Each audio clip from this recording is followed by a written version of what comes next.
चलिए देखते हैं कि आप किस एनर्जी में हैं और आपके लिए क्या मैसेज है। ओके, चलिए देखते हैं किस एनर्जी में हैं आप और आपके लिए क्या मैसेज है। क्या हाल फिलहाल आपके लिए गाइडेंस है और क्या हाल फिलहाल आपके लिए मैसेजेस हैं यहाँ पर। चलिए देखते हैं। ओके, तो हैंगमैन की एनर्जी है और द चैरियट की एनर्जी भी है और साथ में यहाँ पर 6 ऑफ कप्स की एनर्जी भी है। तो वन बाय वन पढ़ते हैं। यहाँ पर एक मेजर अरकाना कार्ड होता है, आप लोगों को मालूम है, ठीक है। मेजर अरकाना कार्ड है ये और साथ में ये कार्ड काफ़ी ज़्यादा जो एनालाइजिंग को रिप्रेजेंट करता है, अंतर्दृष्टि को जो है रिप्रेजेंट करता है। मे बी कि आप कुछ ऐसा ढूंढ रहे हैं अपनी ज़िंदगी में जो अब तक आपकी लाइफ में मिसिंग रहा है।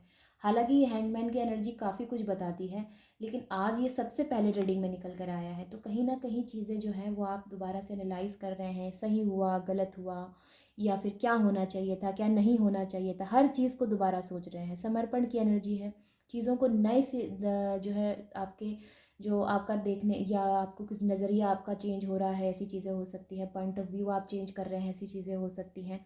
चेहरा शांत है, लेकिन एक कहते हैं ना कि अहंकार को त्यागने वाली एनर्जी भी ये हो सकती है। एक देख रहे हैं इसका चेहरा कितना शांत है, हालांकि ये पेड़ से जो है उल्टा लटका है, लेकिन उसके बावजूद इसके बैक यहाँ सर के पीछे के साइड में काफ़ी ब्राइटनेस है। तो कहीं ना कहीं अहंकार को त्यागने की एनर्जी है, कहीं ना कहीं अपने अंतर मन से जुड़ने की एनर्जी है।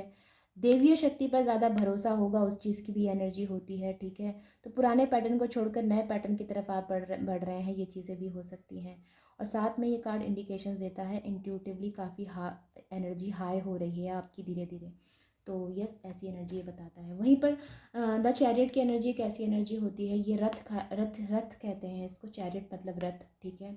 ये युद्ध के बाद जो सक्सेस होती है ना, संग्राम के बाद जो सक्सेस होती है, ये उसी का रिप्रेजेंट होता है। सीधे अगर आपको मैं साफ शब्दों में बताऊं तो ये उसी का जो है यहाँ पर संकेत है। साथ में ये टैरोट में क्या संकेत बताता है, टैरोट में ये ट्रैवल को दिखाता है। मे बी कि आपको आने वाले समय में बहुत ट्रैवल करना पड़े, ये चीज़ें हो सकती हैं। आने वाले टाइम में कोई आपको जिस चीज़ का आपको वेट था या जिस समय का आपको वेट था या जिस चांस का आपको वेट था, वो चांस आपको मिल सकता है, ये चीज़ें हो सकती हैं। साथ में ये कार्ड आपके जीवन में सक्सेस आने को भी बताता है, कहीं ना कहीं आपकी मजबूती को भी बताता है, क्योंकि युद्ध के बाद वही व्यक्ति जीत कर वापस आता है जो कि अपने आप में मजबूत होता है, या जो जिसको जो है युद्ध के सारे दाव पेंच पता हो, वही व्यक्ति जीत के वापस आता है। तो उसी को ये रिप्रेजेंट कर रहा है। तो यहाँ पर दूसरी एनर्जी जो है वो है 6 ऑफ कप्स की एनर्जी। देखिए 6 ऑफ कप्स की एनर्जी जब भी रीडिंग में आती है, ये आपके सोलमेट को मिलने को बताती है, ठीक है। ये इमोशनली जो है फीलिंग से जुड़ी होती है, यानी कहना चाहिए कि आपके इमोशन से जुड़ी हुई है। आप जो भी सोचते हैं, जिस भी व्यक्ति के बारे में सोचते हैं, उनसे मिलने की एनर्जी है, उनको उपहार देने की एनर्जी है, उनको खुश करने की एनर्जी है, उनके साथ टाइम स्पेंड करने की एनर्जी है, या फिर इक्वली उनको ट्रीट करने की एनर्जी है। तो जिनके बारे में भी आप सोचते हैं, या फिर ये भी कह सकती हूँ मैं कि आपके बचपन की भी एनर्जी हो सकती है। कहीं ना कहीं अपने बचपन बचपन के बारे में सोचना, उनकी मेमोरीज़ है, आपकी अच्छी कोई यादें हैं, उनके बारे में सोचने की भी एनर्जी है। नेक्स्ट कार्ड 9 ऑफ पेंटिकल्स का कार्ड। अगर यहाँ पर मैं एनर्जी ओवरऑल बताऊँ ना, तो ये कहीं ना कहीं जो है धन संपत्ति से जुड़ी हुई एनर्जी ज़्यादा है यहाँ पर। इससे पहले भी जो कार्ड आया था वो धन संपत्ति को ज़्यादा बढ़ाता है, यहाँ पर बता रहा है, और उसको बढ़ाने को भी बता रहा है। सॉरी, नाइट ऑफ पेंटिकल्स का कार्ड, knight of pentacles, sorry, night of pentacles का कार्ड एक ऐसा कार्ड होता है जो कि प्रोवाइडर होता है, इनकम के नए सोर्स ओपन करने की एनर्जी होती है, या कहना चाहिए किसी नए चीज़ के साथ नई प्लानिंग में काम करने की एनर्जी होती है, नए प्लानिंग में, ठीक है। आप कहीं पैसा लगा सकते हैं, ये भी एनर्जी हो सकती है, राइट। और साथ में स्ट्रॉन्ग स्टेप, मतलब ये देखिएगा आप, ये इस जो है घोड़े पे सवार है ये व्यक्ति, और हाथ में इसके पास एक पेंटिकल है, ठीक है, बड़ा सा एक पेंटिकल है। तो कहीं ना कहीं चीज़ें ऐसी हैं जहाँ ये बताया जा रहा है कि जो भी स्टेप लेंगे वो सॉलिड होगा, मतलब वो स्टेप जो है खोखला या ऐसा नहीं होगा, सॉलिड स्टेप होगा। वहीं पे क्वीन ऑफ बैंड्स की एनर्जी जो बताती है, ये लाइफ में काफ़ी चीज़ों को जो है इंडिकेशंस दे रही है, ठीक है। क्वीन ऑफ बैंड्स की एनर्जी एक ऐसी एनर्जी होती है जो विक्ट्री को भी दिखाती है, एक सेल्फ कॉन्फिडेंस हाई होने को भी बताती है, ठीक है।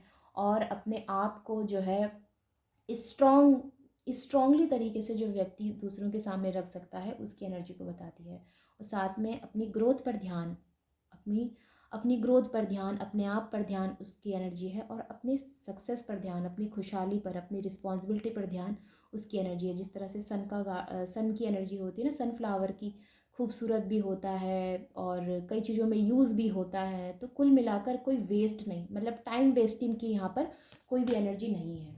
Okay, next card is knight of swords का कार्ड। नाइट ऑफ सॉर्ट्स का कार्ड बताता है एनर्जी के साथ आगे बढ़ने को, पूरी ताकत के साथ आगे बढ़ने को। या फिर ये कार्ड ये बता रहा है कि आप कोई भी आपकी लाइफ में कोई भी प्रॉब्लम आए, कोई भी दिक्कत आए, कोई भी अप डाउन आए या कोई भी चैलेंजेस आए, आप हर चीज़ के लिए रेडी हो रहे हैं और हर चीज़ के लिए आप रेडी हैं।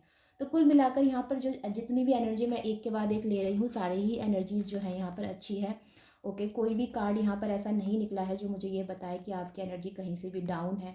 हाँ, थोड़े से एनालाइज आप कर रहे हैं, थोड़ा सा आपने जो है यहाँ पर रुक कर चीज़ों को सोचना या उसको समझना ज़्यादा ज़रूरी समझा है, जो कि अच्छी एनर्जी होती है। ठीक है, चीज़ों को एनालाइज करना बहुत अच्छी एनर्जी होती है। लेकिन हमेशा ये कहती हूँ कि चिंता ना करें, आप चिंतन करें, ये आपके लिए ज़्यादा ज़रूरी है, जो कि आप कर भी रहे हैं। तो ओवरऑल अच्छी एनर्जी है। आई होप कि आपसे ये रेजोनेट करे और आई होप कि यहाँ पर बताए हुए मैसेजेस आपके लिए हेल्पफुल हो। तो हम मिलते हैं अगली रीडिंग में, तब तक आप अपनों का और अपना ध्यान रखें। Take care, bye bye and नमस्ते।